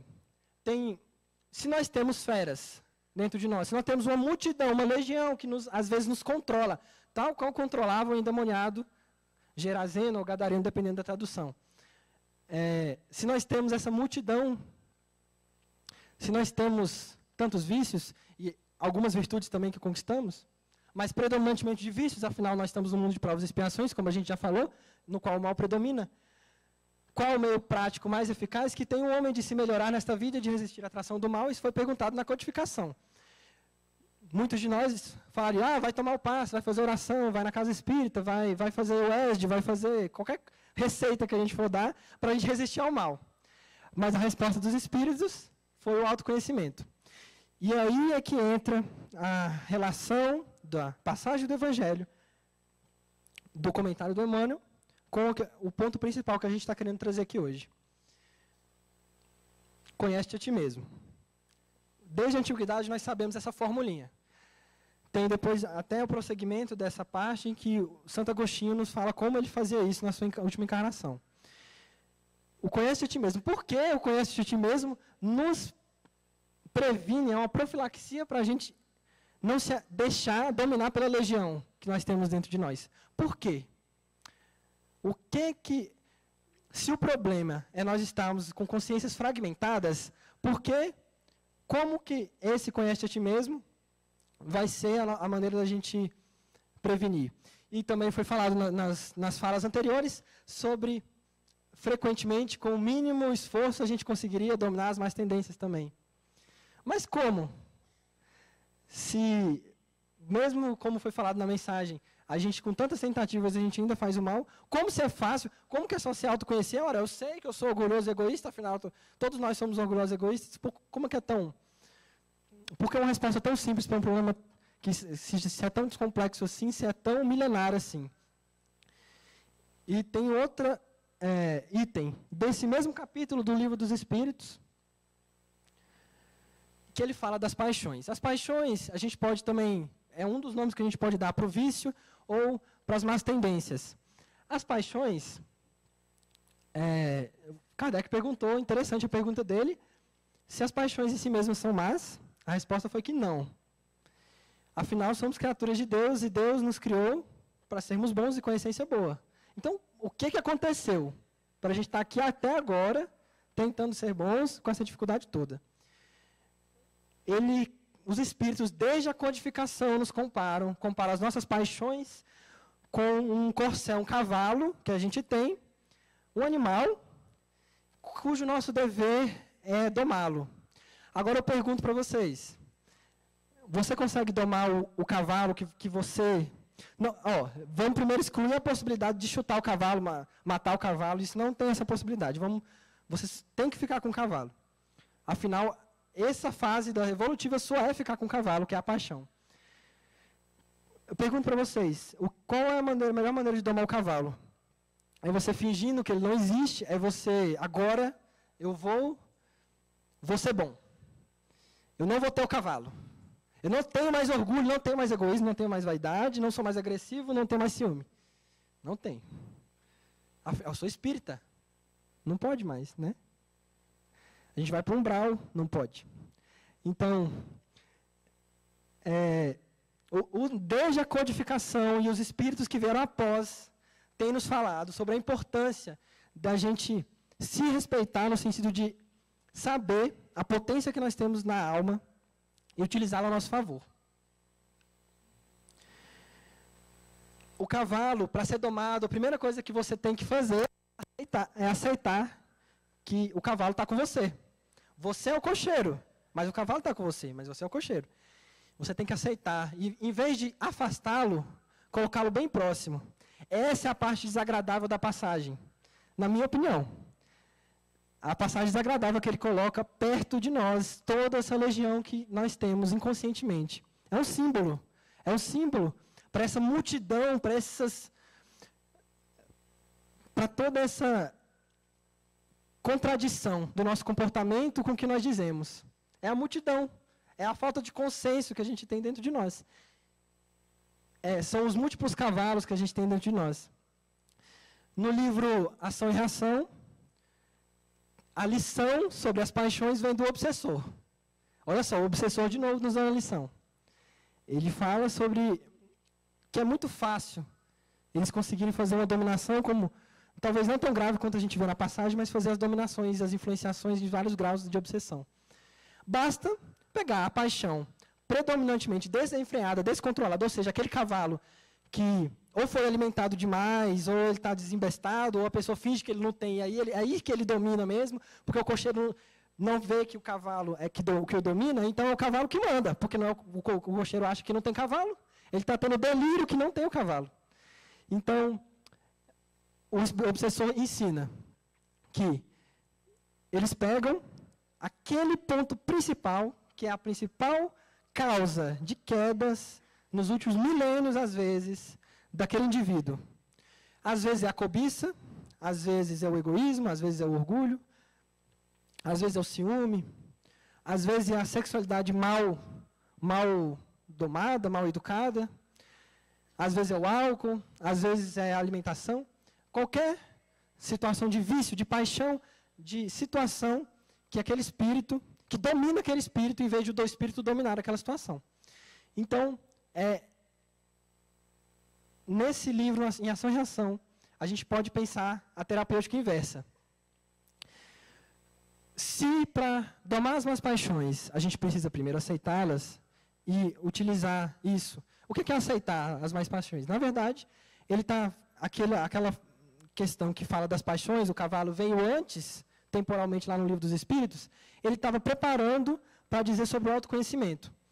O autoconhecimento a gente primeiro está consciente das nossas virtudes, da nossa capacidade de sermos seres espirituais e não corpos, é o primeiro ponto. Nós somos filhos de Deus, como a gente vem falado em todas as palestras, nós somos filhos de Deus, somos bons em essência. E Deus é bom, Deus não é punitivo. Se a gente acreditar nisso, partindo desse ponto de vista, nós já temos um primeiro passo do autoconhecimento, porque é conhecer a verdade da nossa realidade espiritual. E o segundo ponto é conhecer a nossa sombra, a nossa parte que nós não queremos ver. E essa parte que nós não queremos ver, geralmente é a parte menos agradável, mais desagradável.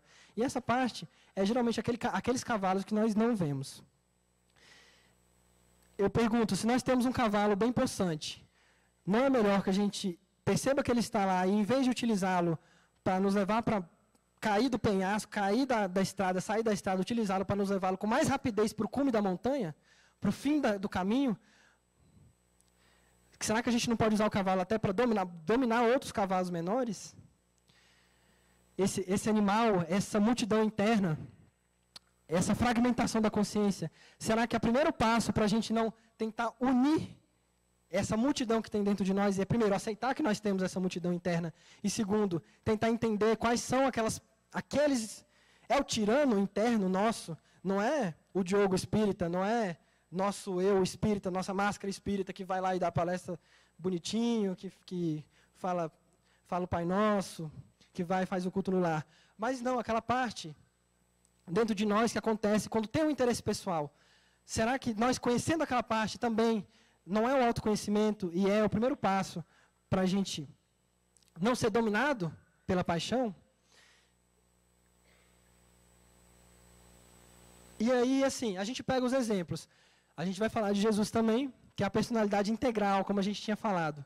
A personalidade integral que não tinha fragmentação de consciência. Já tinha atingido o estágio de espírito puro. Não havia fragmentação de consciência. Era perfeito. Não tinha mais, as paixões, não só não havia predomínio do mal contra o bem, como não havia paixões. Mas vamos pegar agora para o nosso estágio, para a gente ficar mais palpável. Dois espíritos que a gente sempre lembra, sempre dá o exemplo de dois espíritos que em uma única encarnação saíram de um estágio de domínio das paixões para um estágio de maior maturidade espiritual e de cumprimento das tarefas que vieram fazer. Um salto muito grande. Paulo de Tarso e Maria Madalena. São os dois exemplos clássicos que a gente dá. Esses são os exemplos clássicos que a gente sempre costuma relembrar. E aí, como eles fizeram? A gente costuma pensar, Paulo, antes Saulo, tinha aquele ímpeto, aquela energia que a gente poderia chamar de agressividade, uma paixão, né? Vamos supor que essa é a agressividade, o desejo central dele, agressividade, poder. Quando ele se deu conta que ele estava utilizando aquele poder para fazer o mal e não para cumprir as leis de Deus, que era o que ele achava que ele estava fazendo, o que ele fez com aquilo? Ele fingiu que não tinha? Ele fingiu que não tinha aquela energia e se escondeu numa coxa, entrou dentro de um quarto, fechou, desligou a luz e, nossa, eu não valho nada, eu tenho que acabar, cortar fora, reprimir essa agressividade que eu tenho. Ou ele utilizou aquela agressividade para desbravar continentes. Dessa vez, é tudo questão de intensidade e de direcionamento. É o cavalo, que antes mal domado, com muita maturidade psicológica, ele percebeu essa face sombria e dolorosa dentro de si e utilizou para integrar mais as consciências. Porque nada que a gente não pode ter o objetivo de integrar ou de desfragmentar alguma coisa, de unir o que está desunido, se a gente não sabe que está desunido, se a gente não vê os fragmentos. E ele viu o principal fragmento que causava problemas e utilizou essa energia vital, que era dele, era da personalidade dele, construída aos milênios. Todos nós temos uma. Temos aquele desejo central que o obsessor utiliza, mas então utilizemos também. Esse é ponto principal que a gente pode utilizar para mudar a rota da vida, mudar a rota, modificar energeticamente, por meio da modificação do pensamento. Outro espírito, a Maria Madalena, utilizou a sexualidade, o amor desenfreado, aquela vontade de encontrar o amor externo, utilizou para atingir os graus de renúncia mais altos de amor em uma única encarnação de mudança mais radical, talvez a mais radical que a gente tenha notícia. Segundo alguns relatos de vários espíritos confiáveis. Também, assim como Paulo, a mesma questão. Mas, é só o autoconhecimento? A gente falou sobre a questão da vontade para modificar os pensamentos. A gente falou da questão da vontade. Primeiro passo, talvez, para a gente não sair com um clima pesado, né? A solução, como os espíritos falaram, autoconhecimento. A gente conhece esses fragmentos, essas paixões, esses pontos. Vamos simplificar. O desejo central, vamos começar simples. O desejo central, a gente reconhecendo o nosso desejo central, a gente sabe de onde partir. A partir daí, primeiro passo, o mito do herói, aquele mito que Paulo fez, saindo daquele que assassinava cristãos, mas não aqui, o mito do herói, o mito do que Paulo saía para assassinar cristãos, para ser um dos maiores propagadores do cristianismo. Mas não aqui o mito do herói externo, mas o mito do herói que luta consigo mesmo, com as suas, do bem contra o mal interno. O uso da vontade para modificar os pensamentos, para essa parte da energia, para ver a paixão que você tem que utilizar, aquela energia que é intrínseca sua, para fazer. Não mais para a gente fazer, como muitas vezes a gente acaba fazendo na casa espírita, por medo de errar, a gente se adequa a um padrão que às vezes nem é nosso, a gente segue aquele padrãozinho milimétrico, porque está lá no romance, que aquele espírito, que inclusive está anos na nossa frente, a gente quer seguir aquele padrão. Mas, e se não foi isso que Paulo de Tarso e Maria Madalena fez para atingirem, para serem os espíritos que a gente tem o maior exemplo? Paulo de Tarso pegou e olhou para um espírito que era totalmente manso e não tinha aquela agressividade tanto, e imitou ele, ou ele utilizou a agressividade interna dele e utilizou com essa jornada heróica de modificar, de utilizar a paixão para aflorar suas virtudes que ele já tinha conquistado.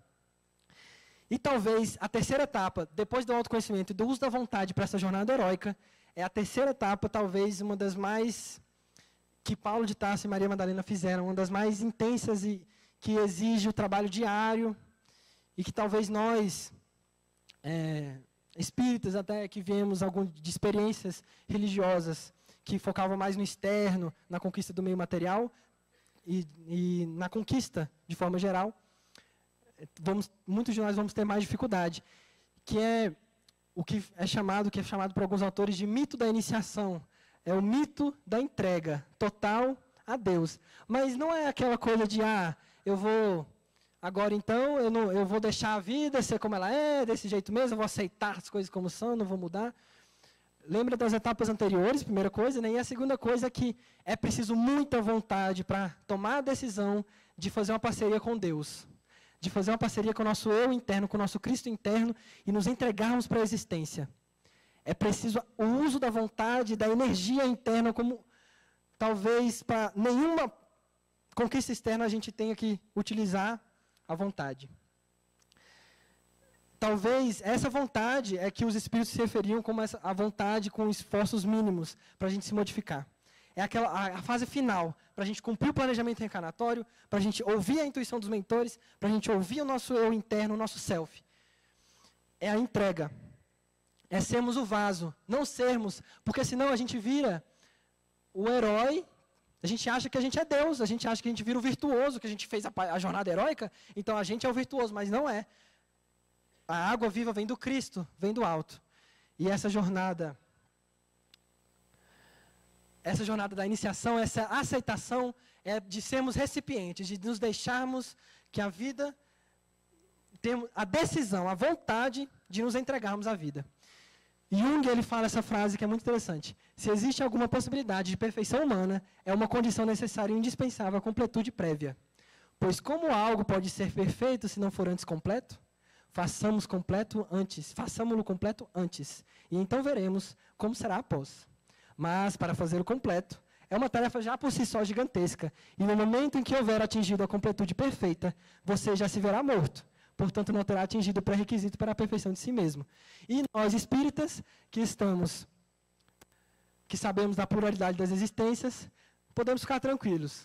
Nós temos outros mundos até chegar no quinto mundo, no mundo dos espíritos puros. Claro que ele está falando aqui do mundo de provas e expiações. É claro que nesse mundo de provas e expiações a gente tem que ter a humildade que a gente não vai atingir o estágio de anjo na nossa encarnação, e que muitas vezes esse desejo de sermos bonzinhos, de fazermos o comportamento certinho, muitas vezes carrega esse vaidoso interno, uma dos soldados da legião, que nos domina. Se a gente saber que ele está lá, a gente tem que olhar para ele. Esse desejo de sermos heróis, de sermos santos, de sermos esse desejo oculto, de chegar igual no mundo espiritual, igual Bezerra, aplaudido por 3.000 pessoas, porque foram as pessoas que ele... Será que a gente não tem esse desejo oculto? Será que não é um dos soldados da legião que nos controla? Será que não é mais humilde a gente pensar, primeiro, de juntar esses fragmentos nossos das múltiplas encarnações que desastradamente nós fomos deixando pelo caminho, para tornarmos pelo menos maduros psicologicamente primeiro, para depois a gente pensar em ser perfeito depois? Será que não é isso que os espíritos queriam quando diziam autoconhecimento e o domínio das paixões, que são aquelas coisas que nós temos no nosso estágio atual? Então ficam as reflexões. Eu quero deixar ao final o cordeirinho de novo. Tá bom? Muito obrigado pela atenção de vocês. Que Jesus abençoe a gente no restante do evento. Obrigado, amigo. Gostaria de agradecer o Diogo pela contribuição com o nosso painel.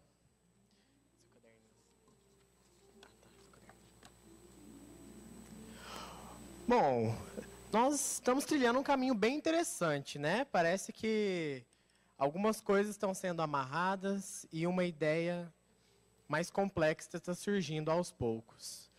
Então, até agora, nós somos convidados, inicialmente, a abrir os nossos olhos e despertar. Despertar para a nossa realidade espiritual. A partir desse momento, então, erguer os nossos membros atrofiados e começar a caminhar. Então, a partir dessa caminhada, sentir o meio em que nós estamos. Sentir as chagas que está no nosso corpo. E que diz para a gente algo mais profundo. Só que nesse caminho, além das chagas, existe o outro que caminha comigo, ao meu lado. Então, não estou sozinho nessa caminhada. E existe alguém com quem compartilhar e alguém com quem eu devo me preocupar também. Só que, da mesma forma, agora nesse painel, foi nos contado que também existem distrações.